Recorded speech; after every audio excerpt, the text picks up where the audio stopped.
a Foniatría en Casa. Soy Gloria Estela Mejía Giraldo, una audióloga especialista en foniatría. En el día de hoy quiero hablarles del abordaje que se puede hacer a los trastornos deglutorios del paciente adulto. Pero antes de entrar en este tema, quiero contarles un poco acerca de la motivación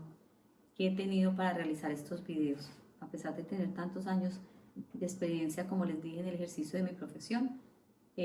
pues nunca lo había hecho a través de los medios. Eventualmente algunos videos de procedimientos como la valoración de la deglución por endoscopio flexible o estroboscopias, pero nunca pues de tener un acercamiento así frente a frente. La motivación realmente es pues la que nos está pasando a todos, las circunstancias actuales que está viviendo la humanidad, que nos lleva a darnos cuenta que las profesiones, las actividades laborales, la forma de aproximarse a ellas, pues tiene que cambiar. Y es un reto para todos nosotros, porque no podemos desaparecer simplemente de nuestro ejercicio profesional por no poder estar en un consultorio, porque las personas no pueden desplazarse, teniendo en cuenta que muchas de las personas que tienen este tipo de trastornos deglutorios o de voz o de habla, pues son personas o mayores o personas en esta discapacidad que son vulnerables a todas las circunstancias que están pasando actualmente. Entonces, como un reto para mí, que no he sido pues la persona más cercana a los medios para hablar y para, digamos, acercarse al espacio de la otra persona, es un reto, pero lo estoy haciendo con mucho gusto y yo sé que es una forma de ayudarme y ayudar a otros para que podamos hacer de esta etapa de la vida, que en algunos años miremos para atrás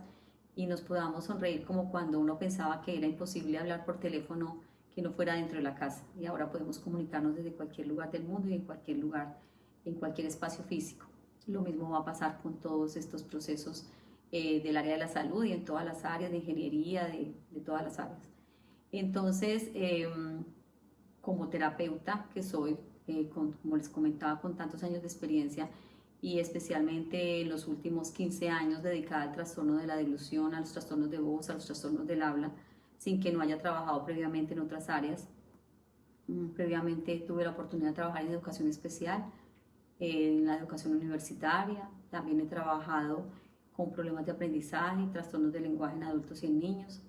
pero el énfasis en los últimos 15, 20 años ha sido en la parte de la foniatría y específicamente lo que son trastornos de voz y los trastornos de la deglución. Espero que este pequeño acercamiento les sirva, porque mi idea y mi intención es poder llegar a cualquier persona, no solamente a las personas del área de la salud, sino a aquella persona que no conoce nada de la salud o que no sabe, que simplemente está al cuidado de una persona mayor, o incluso no de una persona mayor, pero de una persona adulta que está presentando algunos síntomas y no se ha dado cuenta, y lo que puede estar pasando es tener un trastorno deglutorio. Teniendo en cuenta que la alimentación va más allá de un acto de nutrición, de un acto necesario para la supervivencia. La nutrición la alimentación es algo social. Si uno dice, bebe, reunámonos, y uno busca siempre el espacio, vamos a tomarnos un café, vamos a comernos un pastel, nos vamos a tomar un vino, casi siempre las reuniones con los amigos y la familia son en torno a la mesa. Para quien no puede hacer una alimentación, no puede nutrirse, no puede deglutir correctamente, pues esto se convierte en una situación estresante que emocionalmente le va a limitar muchas cosas, porque ¿para qué voy a salir si no puedo comer? ¿Para qué voy a salir si me ahogo? ¿Para qué voy a salir si voy a pasar una vergüenza o les voy a hacer pasar una vergüenza? Entonces, una cosa que es una situación natural, porque esto es una acción motora natural con la que nacemos, es un acto que se viene haciendo desde el vientre materno, entonces no tenemos que pensar en eso, pero cuando llega un momento en que para yo tragar tengo que pensar, o para yo comer tengo que estar pendiente de que si lo que pido me puede causar un ahogo, o voy a toser, bueno, cualquier circunstancia que saque ese patrón de la normalidad va a hacer que emocionalmente la persona se vea afectada y haga que empiece a aislarse del resto de la familia y de los amigos. Entonces, esta parte del trastorno deglutorio va mucho más allá solamente, no quiere decir que sea la más compleja, pero va más allá del hecho de solamente no nutrirse bien o no estar bien alimentado o perder peso, pero va más allá porque va a afectar también la parte emocional y la parte social de los individuos. Voy a hablarles entonces en el día de hoy acerca de los trastornos de glutorio en adultos. Para hablar de un trastorno hay que conocer primero cómo es el proceso de normalidad. La deglución es una acción motora en la que actúan muchos sistemas y actúan los músculos tanto de la respiración como de todo el sistema gastrointestinal. Pero sin embargo también actúa el sistema nervioso central, actúa toda la musculatura, actúa todo el sistema óseo, la postura, todo interviene dentro del acto deglutorio. Son más de 30 músculos que intervienen en el acto deglutorio, más los pares craneales, que son los nervios, digamos, que salen del sistema nervioso periférico para hacer todo el trabajo de la musculatura que debe movilizarse para realizar una buena deglución. Y pues como les decía, también la parte a nivel del sistema nervioso central. Entonces son muchos los factores que intervienen para que podamos hacer una deglución adecuada. Es diferente en los adultos que en los niños. Los niños degluten menos frecuente que los adultos. Al nosotros deglutir más frecuentemente, pues deglutimos más cantidad de saliva, así que en el transcurso de un día podemos deglutir 1 litro de saliva, 1,5 litros de saliva y podemos tragar 2.000 veces en el día, 1.500 veces. Así que es un acto en el que no pensamos, pero que si alguno de ustedes hiciera el ejercicio y los invito, siéntese 1 minuto a tragar conscientemente, se van a dar cuenta lo difícil, lo forzado y lo difícil que es darse cuenta de todo lo que está sucediendo, esa relación armónica entre respiración, deglución, las apneas que se hacen, apnea es una pausa, la masticación, son una cantidad de funciones que se dan de manera simultánea y que se van procesando para que se realice nuestra nutrición y nuestra alimentación, pero como lo hacemos de una manera tan automática desde que nacimos, pues nunca le prestamos atención, solo hasta el momento en que tenemos una dificultad. La saliva es una sustancia muy importante para nosotros, por eso hay que tener en cuenta que salivar es importante, que si no tenemos una buena cantidad de saliva, eso también va a afectar la deglución y el proceso alimentario. Entonces, factores externos que podríamos pensar, como por ejemplo una resequedad, ¿cierto?, en la cavidad oral, disminución de la salivación, eso nos puede conllevar a que tengamos un trastorno deglutorio. Entonces, ¿por qué les hablo? Porque la saliva es algo supremamente importante que tiene unas propiedades maravillosas porque tiene la propiedad de ayudar al sabor a la comida, de desdoblar los alimentos, es antibacterial, ayuda a que ese alimento que va en una sustancia pues con todas las enzimas que tiene sea procesado y que llegue al estómago, perdón, en unas condiciones más fáciles para la digestión. Entonces, partiendo de algo que le pareciera a uno pues que la saliva qué, pero la saliva es algo absolutamente importante para el proceso del manejo del bolo alimenticio. Entonces, quiero hablarles de cómo es el proceso natural de una deglución. Entonces, cuando vamos a comer, siempre que vamos a comer empieza una fase preparatoria, como una fase de recepción de alimento que incluso a uno le pasa que dice,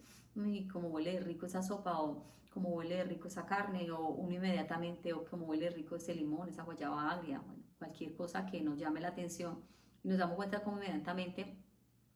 nuestros músculos empiezan a prepararse y ya empieza a haber una producción mayor de saliva para esa recepción de ese alimento. Entonces, ese hecho de ya preparar la musculatura, el cerebro ya está dando la información, está dando la orden, ya intervino el sistema olfativo, ya la parte visual también es supremamente importante, por eso la importancia de que la alimentación sea colorida, de que tenga muchos colores, porque uno no solamente se llena con la comida, pero también se nutre, y los colores también nutren el cuerpo, los sabores, entonces la importancia de que los alimentos sean ricos en colores, en sabores, en consistencias. Entonces, cuando ese alimento ya está en la mesa, la forma como llevamos ese alimento a la boca tiene mucha importancia para que todo el proceso de deglución se dé de una manera adecuada. Entonces, la recepción que siempre la hacemos con la cuchara o con un tenedor, con un cuchillo dentro de la boca, va a hacer que esa forma en que lo recibamos haga que sea mucho más fácil el proceso de deglución y haya menos posibilidades de que presentemos un ahogo. Cuando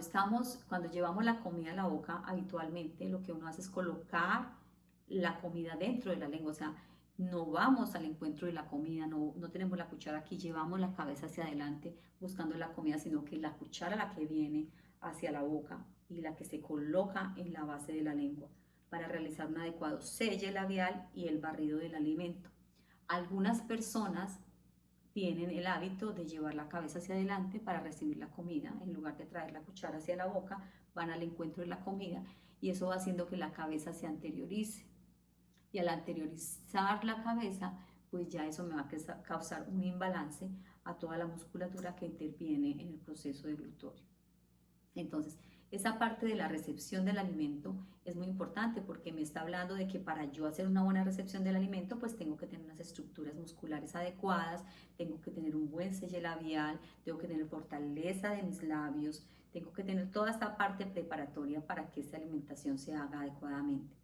Una vez la comida, el bolo dentro de la boca, la lengua y todos los músculos empiezan a hacer el acto de la masticación, la mandíbula, hacer sus movimientos de apertura y cierre, pero también movimientos circulares para mover el alimento de un lado al otro. Y la lengua va haciendo el proceso junto con la saliva de que todo ese bolo vaya tomando una forma y la lengua se posicione adecuadamente para que ese bolo sea, digamos, impulsado hacia la parte posterior, hacia los pilares, se desencadene el acto deglutorio y la comida inmediatamente se vaya al esófago. Al mismo tiempo que eso está sucediendo, entonces lo que hace la laringe es ascender para proteger la vía aérea. Entonces es un acto muy lindo porque llega la cuchara, se posiciona sobre la lengua, la parte posterior se eleva, el velo del paladar se levanta para que la comida no se nos vaya a devolver por la nariz e inmediatamente la laringe se eleva para que la comida se vaya a la parte posterior del esófago. Entonces, todo eso que sucede de una manera normal, automática, sin que tengamos que pensar cómo hacerlo diariamente, pues en algunos momentos puede llegar a trastocarse, puede llegar a verse alterada por diferentes circunstancias. Entonces, como les hablaba que la deglución empieza desde cuando se recibe el alimento, cuando se procesa en la boca y cuando se deglute, entonces vamos a hablar que la deglución tiene como 3, 4 fases, ¿cierto? Hay unos que la definen como 3, otros 4, dependiendo pues del autor. Pero para que, como les estoy diciendo, vamos a hablar no específicamente para los profesionales de la salud, sino para la persona del común, la persona que trabaja en cualquier área, y que quiero es que se centren como en lo normal y en lo básico. Cuando la persona recibe el alimento, necesita tener unos músculos fortalecidos para hacer esa recepción. Si hay alguna alteración, por decir algo, en el caso de una parálisis facial, donde la boca está desviada y hace que el alimento se derrame, que hay una debilidad en una parte de la cara, lo que va a hacer que el alimento no pueda ser recogido, o de pronto hay alteración en la sensibilidad donde no siente que la comida se queda ahí depositada, eso ya me va a causar una dificultad en la recepción de la alimentación. En el caso de un síndrome palatino, que pues afortunadamente ya esos casos no se ven porque casi todos los niños son corregidos en sus primeros meses de vida y van haciéndose las cirugías durante diferentes estadios, pero difícilmente llegan a una edad adulta con este trastorno. Pero supongamos que puede pasar también porque no conocemos pues que todos los casos hayan sido corregidos, supongamos. O puede ser que una persona tenga dificultad que desde pequeñita porque no le gustaba la comida, porque a veces la comida, los momentos de alimentación se vuelven complicados entre los papás y los hijos, y son los niños que se meten la comida a la boca e inmediatamente la pasan con un líquido, y están pasando y pasando, que son esas personas adultas que en una comida se pueden tomar un vaso, 2 vasos de jugo de agua, porque no mastican, sino que tienen que estar pasándose la comida casi entera. Entonces son personas que porque durante toda su vida no hicieron una adecuada masticación, no hicieron una adecuada recepción de los alimentos, pues su musculatura es bastante débil. Entonces, todas esas alteraciones que pueden haber a nivel de la recepción, incluso una alteración en el olfato, una persona que no le huelen los alimentos, le coge presa a la comida y dice, pero es que eso no me huele. Entonces, todos esos aspectos externos que influyen en la recepción del alimento va a causar una alteración en la deglución en la etapa de preparatoria, que es antes de que empezar a comer. Cuando ya el alimento está dentro de la cavidad oral, cuando ya está el bolo dentro de la cavidad oral, pueden haber muchos factores. Puede haber algo tan sencillo como una prótesis mal adaptada. Una prótesis mal adaptada que queda suelta, que la persona no puede hacer un buen contacto entre los molares, que la persona no puede manejar durante el acto de la deglución o porque le talla o porque le queda grande. Hago un paréntesis para decirles, las prótesis dentales son como las llantas de los carros, deberían cambiarse siquiera cada 5 años. Hay personas con las que uno habla y dice, ¿cuánto hace que tiene su prótesis? Ah, pues esta la tengo hace como 20 años. No, hace como 15 años. No, una prótesis no es como un colchón que uno lo puede dejar toda la vida y bueno, no se deberían dejar, pero no es así. Las prótesis deben cambiarse cada 5 años por varias razones. Una, porque al masticar el material se desgasta. Dos, porque no somos los mismos ahora que hace 5 años o que en los próximos 5. La cara nos va cambiando con los años. Hay personas que ganan peso, otras que pierden peso, la mayoría perdemos como volumen. Entonces, a la musculatura ir perdiendo volumen o ir perder peso o ganar peso, la parte ósea, sobre todo si no hay dientes, por decir algo, una persona que perdió toda su dentadura o una persona que ha perdido algunas piezas, pues eso hace que el hueso se reabsorba, entonces ya la parte de los maxilares no tienen el mismo grosor el hueso y entonces hace que esas prótesis queden sueltas. Entonces, si yo no puedo masticar bien porque mi prótesis está suelta, pues el alimento uno, me lo puedo tragar entero, pues porque no lo puedo masticar. Otro, pues me demoro más tratando de masticarlo. Entonces eso va a hacer que esa mal manejo del bolo por una prótesis mal adaptada o por una prótesis que puede estar bien adaptada al momento que se hace, pero que en 2 o 3 años, una persona después de una quimioterapia que pierde peso, una persona que se hace una cirugía para perder peso, entonces al perder el peso, pues si tenía prótesis, tiene que ir al odontólogo para hacer una nueva adaptación de prótesis o de un nuevo puente, si lo que tiene es un puente, porque eso puede hacer que la persona empiece a presentar problemas deglutorios que no tienen que ver con cosas externas, pero sí externa, pues porque es la prótesis, pero a lo que me refiero es que no hay ninguna patología de base. Entonces, algo como ello puede llevar. Es muy importante que las prótesis se cambien bien, siquiera cada 5 años. Es importante tener en cuenta eso. Otro factor importante es el movimiento de la lengua. Hay personas que comen y siempre tienen la lengua muy adelante, como aquellas personas que por alguna razón han tenido una mala asimilación de ciertos sonidos, por ejemplo, como la este, y que hablan con la lengüita aquí anterior, como que dicen que el zapato, pues en los españoles está bien, pero para nosotros los latinos o el español que no es español de España, nosotros no tenemos ese sonido. Entonces, cuando se habla así, que las personas que hablan con la lengüita muy acá, o que las personas que están a veces con la boquita abierta, hace que la lengua esté muy anteriorizada. Es una lengua tan anterior. Cuando se hace el acto deglutorio, la lengua no se posiciona donde tendrá que posicionarse, que es en la parte de las arruguitas. Si quiere alguno allí haga el ejercicio de poner la lengua, la punta de la lengua, justo detrás de los dientes superiores, de los incisivos superiores, y va a sentir como ahí como que hubieran unas huellitas. Esas huellitas son el lugar donde la punta de la lengua, lo que llamamos el ápice lingual, se posiciona para que la lengua se adoce al paladar y si el alimento sea arrastrado a la parte posterior y así de esta manera se produzca el acto deglutorio. Entonces, ese posicionamiento de la lengua es supremamente importante. Entonces, una cabecita que está anteriorizada, una lengua que está anteriorizada, puede conllevar a un trastorno deglutorio sin que tenga que ser una patología compleja, pero eso con el tiempo una cabecita adelantada hace que la parte cervical, las vértebras cervicales se rectifiquen, no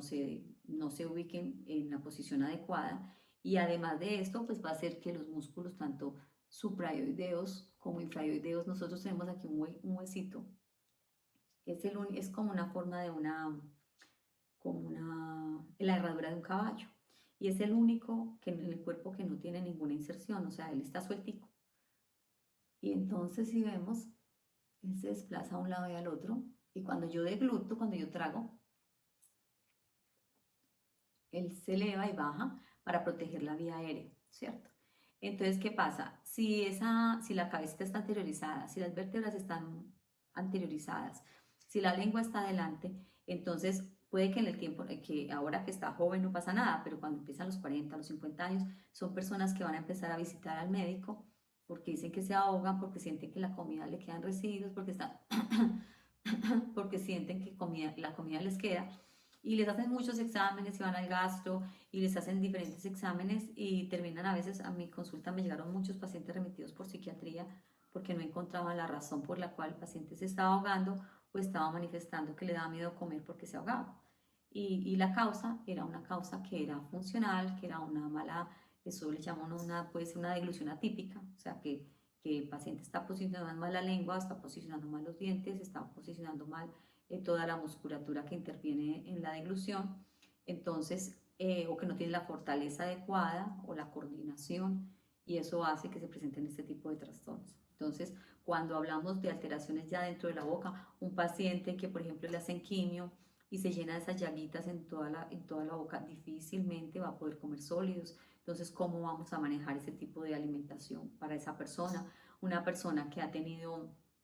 también un cáncer, por decir algo, en la lengua y le quitan una porción de lengua, pues una persona que tiene una porción de lengua que no la puede mover porque no la tiene, entonces también va a tener un trastorno en esa fase masticatoria. Una persona que va a tener una lesión en un par craneal que le lleve sensibilidad a la cavidad oral y que esa persona no tenga esa sensibilidad, como hablamos ahora de la parálisis facial también, y de pronto por un accidente cerebrovascular o algo, tenga disminuida la movilidad de media lengua, que pasa mucho en algunos tipos de alteraciones, entonces el paciente saca la lengua y uno le dice, saque la lengua y hace esto,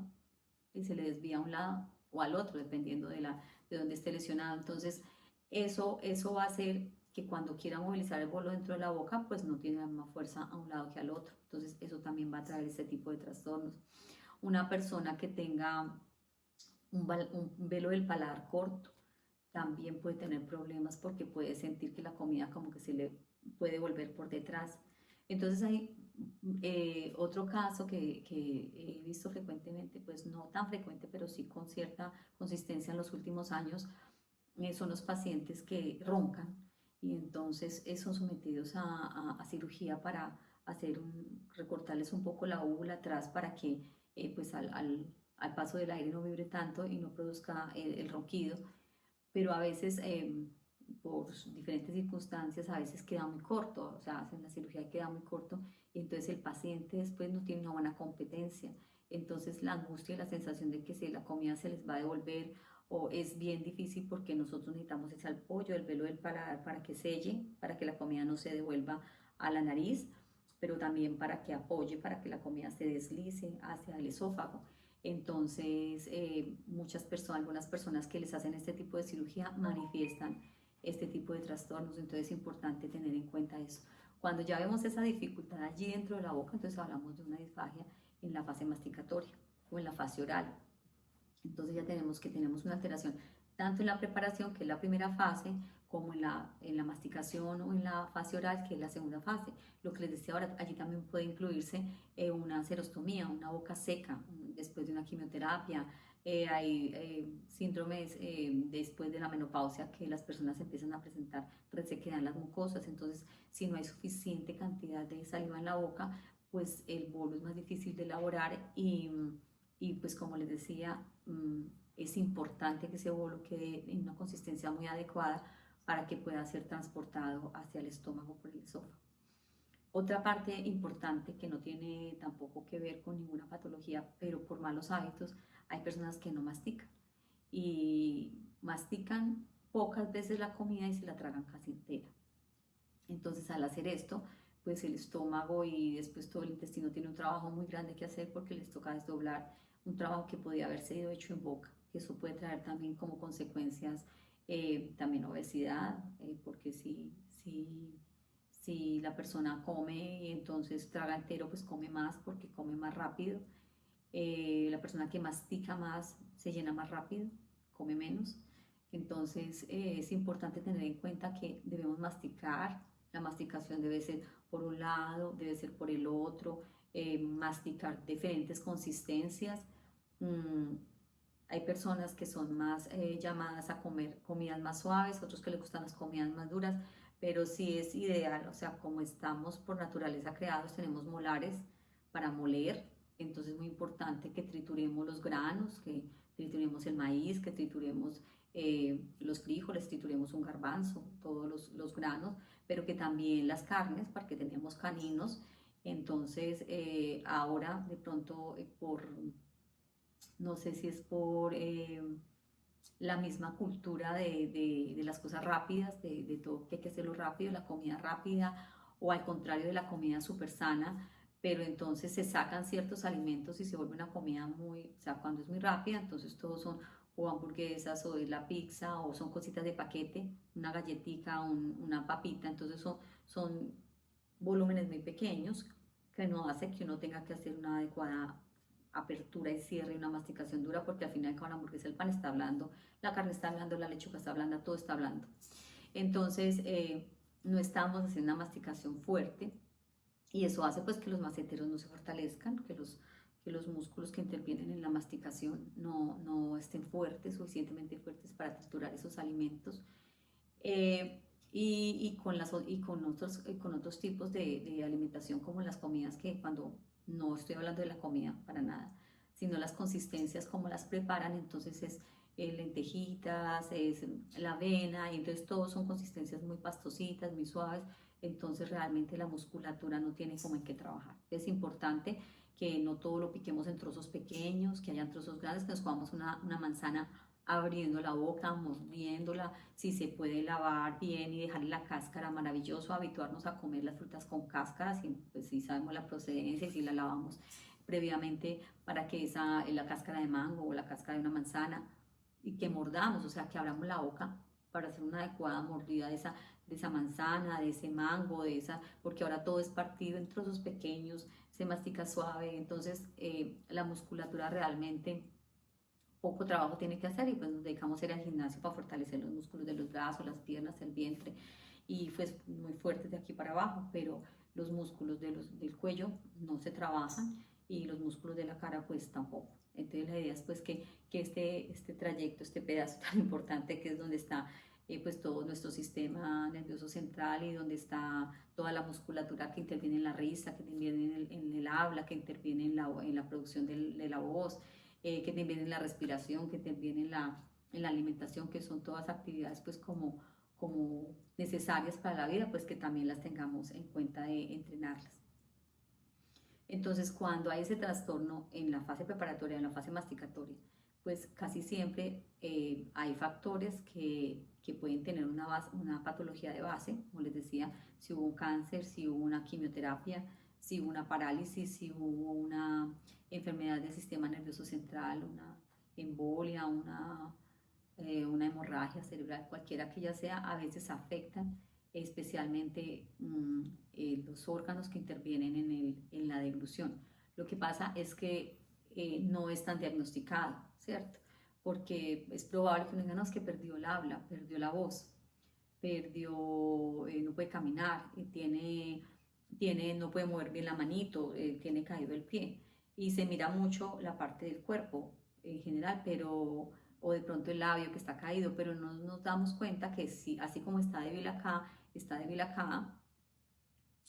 la lengua, está débil el velo del paladar, está débil el pliegue vocal, la hemilaringe. Entonces todas esas debilidades en un solo lado de la cara pues van a conllevarnos a que podamos presentar un trastorno deglutorio que puede ser en cualquiera de las fases. Y la fase orofaringea ya propiamente dicha, que es la fase después de que ya todo el bolo se preparó, que ya la lengua se pega contra el paladar, que empieza su proceso de deglución, que el velo del paladar se levanta y que se va la comida hacia atrás y se dispara el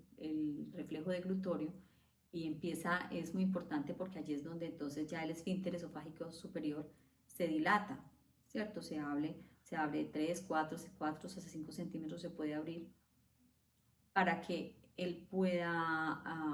permitir que la comida se vaya por el esófago, y el esófago empieza a hacer su movimiento a llegar al esfínter esofágico inferior, que es donde se termina el esófago y comienza, digamos, la bolsita del estómago. Pero algunas veces pasa que por alguna razón,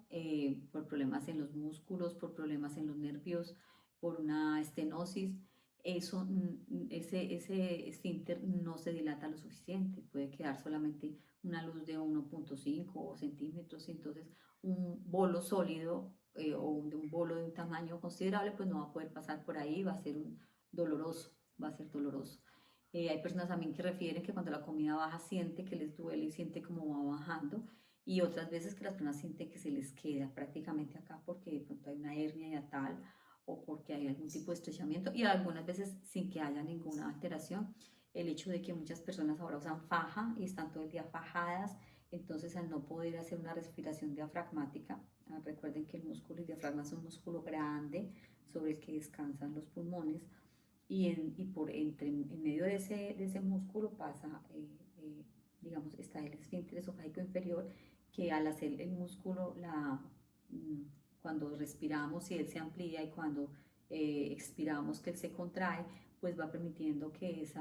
esfínter se afloje y se contraiga, se afloje y se contraiga. Pero si todo el tiempo estamos con una faja, pues entonces este diafragma va a estar todo el tiempo, tiene una forma así, va a estar todo el tiempo como contraído, entonces va a permitir que haya poca movilidad allí. Entonces es importante que si necesitamos usar la faja, ya sea porque tenemos un problema de columna, por la razón que sea, pues a la hora de comer, si se pudiera quitarse la faja para que podamos hacer ese movimiento del diafragma, pueda hacerse de una manera natural y que se pueda expandir y se pueda soltar. La postura a la hora de comer también es muy importante, porque si yo estoy en una postura así, pues yo misma estoy contrayendo el diafragma, no estoy permitiendo que la comida baje. Eh, digamos, muy importante también por las mismas situaciones en que estamos viviendo ahora, que estamos comiendo en casa mientras trabajamos. Entonces, las personas a veces están comiendo y están mirando un computador, están comiendo y están mirando un televisor. Entonces, cuando pasa como cuando uno va al cine, que uno pide la crispeta y le dan una crispeta así gigante y uno dice, no, yo me voy a comer todo eso. Pero como está distraído, uno está ahí, cuando me termina la película, no hay nada de crispetas y toma una gaseosa así gigante y no se dio cuenta y ni siquiera está lleno. Eso mismo pasa. Si estamos comiendo y no tenemos unos hábitos para tener los horarios de que 5 minutos voy a cerrar el computador o voy a apagar el televisor para dedicarme a comer, porque es que la alimentación es un acto supremamente importante, porque no solamente es comer, es nutrirnos, no es solamente llenarnos, hay que nutrir y hay que hidratar el cuerpo. Entonces, si yo estoy estoy ocupada en un programa, estoy simplemente masticando y tragando, masticando y tragando, masticando y tragando, pues probablemente no me voy a dar cuenta que tan llena estoy y voy a querer comer mucho más frecuente. Entonces, la idea es que prestemos la atención a lo que estamos comiendo, hacer mucha conciencia, como les decía, la masticación es súper importante, masticar por un lado, masticar por el otro, y si tenemos niños desde pequeños enseñarles la importancia de la masticación. Ojalá no fuese siquiera necesario tener un líquido al lado, ni un jugo, ni agua, porque eso hace que como no tengo con qué pasar, pues tengo que masticar también, que con solo la masticación y el adecuado volumen de saliva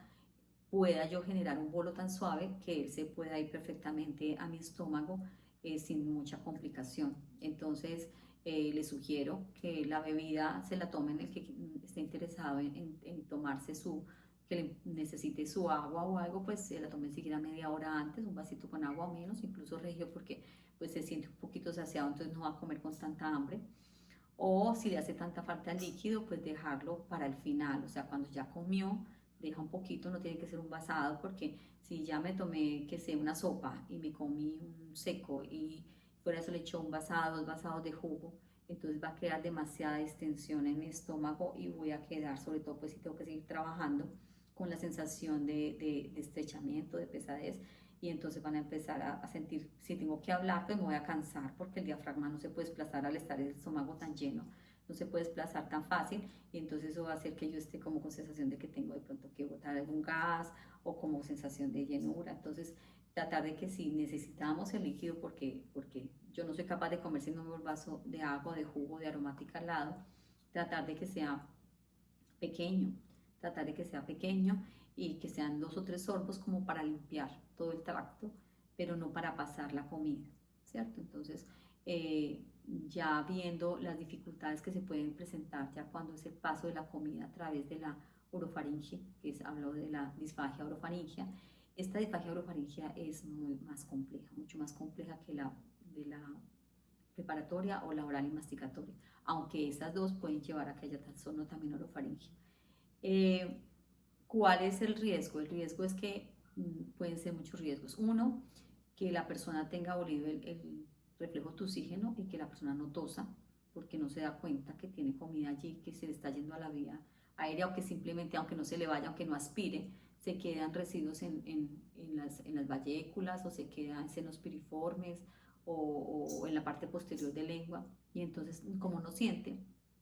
no, la sensación no está bien porque hay alguna alteración, entonces la persona no tose, ¿cierto? El reflejo tusígeno es supremamente importante porque es el que, como que si algo se va a ir donde no tiene que irse, como hablamos que el caminito viejo, que se me fue por el caminito viejo, pues tosemos y entonces al toser, pues expulsa aquello que no tendría que estar allí, ese cuerpo extraño, que puede ser comida, puede ser agua, puede ser saliva. Es importante cuando nos pase esto, pues entonces no, porque una vez tiende, se ahogó y pasa entonces el vaso de agua para que pase. Y pues la idea no es eso porque si el organismo quiere expulsar algo y yo en lugar de dejarlo expulsar le estoy echando, pues más probablemente pueda hacer que esa persona no tenga la posibilidad de desahogarse rápidamente. Entonces, muy importante que a la hora de estar comiendo, pues entonces, como le decían a uno, pues más por urbanidad, no hable y coma al mismo tiempo, pero tiene que ver más con aquello de que si estoy comiendo y estoy masticando, la masticación es un acto voluntario. Entonces yo estoy masticando, alguien llega, toca la puerta, abre y entra, yo puedo parar mi masticación, guardo la comidita en un cachetico o en el otro, la guardo ahí, puedo decir, hola, ¿cómo estás? Ah, qué bueno que llegaste, cierra la puerta, ¿sí? Y sigo masticando y trago. Pero si ya yo inicié el acto de glutorio, cuando el reflejo se desencadena, no hay nada que hacer. Y allí es cuando si yo me río, si hablo, si alguien cuenta un chiste, si algo pasa, no tengo cómo parar y la comida se va y es cuando decimos que se nos va por el caminito viejo. Eso que a nosotros llamamos que el caminito viejo, eso le sucede a muchas personas en la cotidianidad porque no tienen el control, porque no hacen una buena elevación laringea, porque los pliegues vocales no están haciendo un buen selle para que la comida, para que la laringe esté bien protegida, porque el bolo alimenticio, la cantidad como que procesó no la trituró lo suficiente para que se vaya con el volumen y la consistencia adecuadas, por muchos factores, porque no se mandó con la fuerza y la precisión adecuada.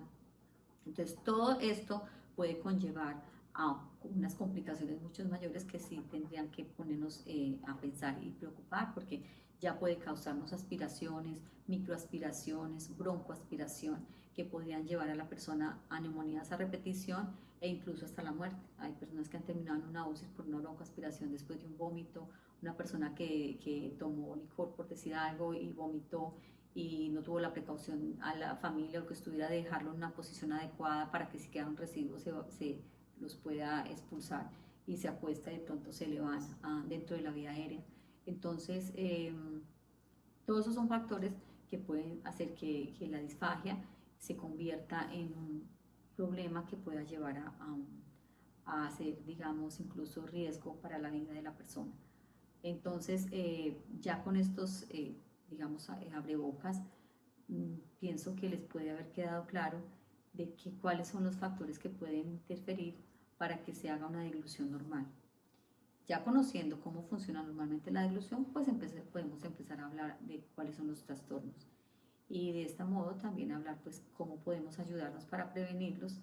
y cómo hacer primero que todo pues un buen diagnóstico y por supuesto pues con un buen diagnóstico hacer el adecuado tratamiento.